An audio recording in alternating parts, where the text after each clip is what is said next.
అక్రమంగా ఇసుక తరలిస్తున్న వాహనాలు బేల పోలీసులు సోమవారం రాత్రి దాడి చేసి పట్టుకున్నారు. ఇక విధుల్లో భాగంగా ఏఎస్ఐ జీవన్ కుమార్ సిబ్బందితో కలిసి రాత్రి పెట్రోలింగ్ నిర్వహిస్తున్న సమయంలో ఇసుక తరలిస్తున్న వాహనాలు పట్టుకున్నారు. ఇక ఎస్ఐ దివ్య భారతి మీడియా సమావేశం ఏర్పాటు చేసి ఇందుకు సంబంధించిన పూర్తి వివరాలు వెల్లడించారు. ఇసుకను తరలిస్తున్న 2 ట్రాక్టర్లు, ఒక టిప్పర్ పట్టుకుని పోలీస్ స్టేషన్కు తరలించినట్లు తెలిపారు.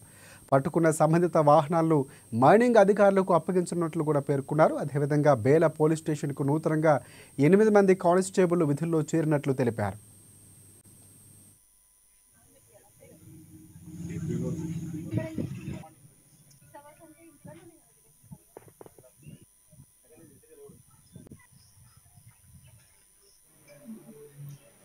నిన్న బేల పోలీస్ స్టేషన్లో 8 మంది నూతన కానిస్టేబుల్ రిపోర్ట్ చేయడం జరిగింది.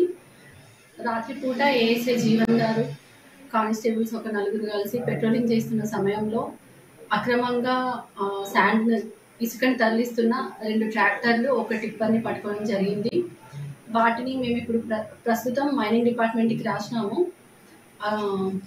ఇట్లాంటి అక్రమంగా ఇసుక తరలింపులు ఇకపైన ఇక్కడ నుంచి జరిగినట్టయితే కఠినమైన చర్యలు తీసుకుంటాము. కాబట్టి అట్లాంటి ఆపాలని కోరుకుంటున్నాము.